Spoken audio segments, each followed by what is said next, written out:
Let's get straight to the point. You're here in 2022 wondering if you should buy the Sony A7 II. Let's talk about it. Look, I'm going to save you some time. I'm going to give you the answer to whether you should buy this camera or not. You should just go ahead and buy it. It's a great camera. Now, if you want to stick around and hear all the details, here they are. My number one con with this camera is the fact that it does not have a programmable viewfinder, meaning that you could put the viewfinder on automatic mode using the proximity sensor to detect when it should switch over to the viewfinder or the LCD screen, or you just choose one or the other. You can't manually change over using a button to dictate when you want to be using the viewfinder or the LCD screen. That is insanely annoying. I think that option first came around on the Sony A7 III. My second con on this camera is the fact that the focusing is actually a little slow. If you're an action photographer, this won't be the camera for you, at least in my opinion. Although keep in mind, people have been taking pictures of action photography on slower cameras for decades. So it's just something to keep in mind. This brings me to con number 3. Now this probably won't be my main camera for video. I also have a Sony A6300 that shoots 4K and the focus is a lot snappier. Now even though this does shoot 1080p and higher res, there's just better options on the market for around the same value. This brings me on to con number 4, that cameras of this age on the used market will have a lot of wear and tear. So just be wary of good deals on this camera when you're looking on Facebook Marketplace. This brings me on to con number 5.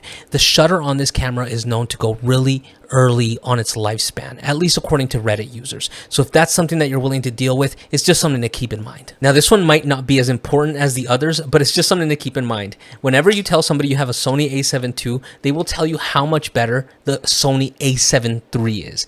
Now I would assume this happens less if you have the Sony A7 I, just because of the fact that you're so far off from the Sony A7 III, but this, I guess because this is the generation before it, some people just need to point it out for some reason. This brings me to my con number 7. This camera has eye autofocus, but it won't work in the continuous focus mode, meaning that the eye autofocus won't actually follow the subject, which is kind of lame in comparison to the other cameras. This brings me on to point number 8. This camera does not have animal eye autofocus. So if you're not taking pictures of Lassie, you probably won't care.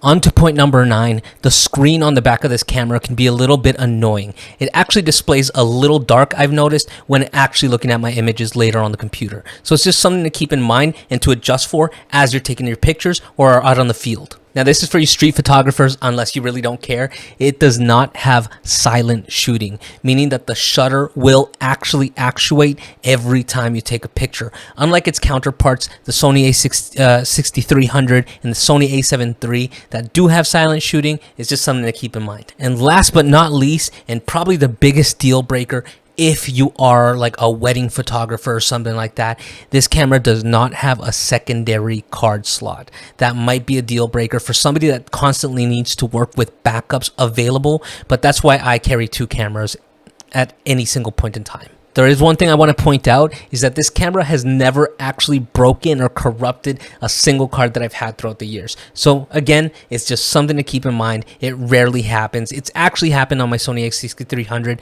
but it has not happened yet on my Sony A7 II. Guys, now after we've been so negative for the last 2 minutes talking absolute trash about this camera, which I actually tend to love, let's talk about all the positive things. Now I do want to give you guys a bit of a heads up. There's only 7 points I'm gonna cover, but I feel like those points, all of them, actually make up for 2 points each. So let's get right into it. Now I'm gonna start with my point number 1. This camera is a full frame sensor at a value price. You could be paying up to thousands of dollars for its newer full frame counterparts. I'm putting some listings here below showing you the current prices on Facebook Marketplace. I actually paid $850 with 2,000 actuations on my camera when I got it. It looked pristine. Pro number 3 is the fact that you can get similar or exactly the same results with this camera if you know what you are doing. If you are not scared of missing the snappy autofocus, animal eye autofocus, you can literally get close to the same result, if not the exact same results. Take this from somebody that has used the Sony A7 IV and the Sony A7 III as well. Pro number 3, this camera has 14 stops of dynamic range. The Sony A7 IV, for comparison, has 14.7. This is a camera that's 2 generations older, meaning 8 years old, and still can hold up next to the Sony A7 III and IV in some cases. the Sony A7 II has eye autofocus. Now, one of my favorite things is pro number 5. This thing feels like you're actually holding a weapon as you're holding it. Luckily, I have mine covered in some sort of wrap. It's like a military wrap I put on after the fact. But anyways, it feels nice and heavy. It doesn't feel like you're actually holding a toy. Let's talk about my pro number 6. Plenty of customizable buttons. If I'm not mistaken, it actually has 3. And those 3 I have them set up for all kinds of wild things. But nonetheless, there's 3 that you can leave up to your imagination what you could do with them. Now, my last point, my next pro is point number 7. There is tons of third-party lenses made by Voltrox, Sigma, Tamron, all making great lenses, in some cases being better than their Sony counterparts. I mean, that's definitely something to think about. Going back 8 years, these camera lens companies weren't making lenses. All you would have to resort to is Carl Zeiss lenses or G-Master lenses, which could actually turn up to be super, super expensive. So that option is now available for you that you're getting this late into the game. Now, guys, let me just level with you for a quick second. If you are somebody that's coming from a system like a Canon Rebel T3i, T6i, T5i, whatever it might be, or just a beginner crop sensor camera, getting any Sony, even the Sony A7 I, 2, or 3 is going to be a monumental upgrade for you. So if you are somebody that's just looking to take pictures and that is the focus point of what you do not step away or hide or shy away from this camera.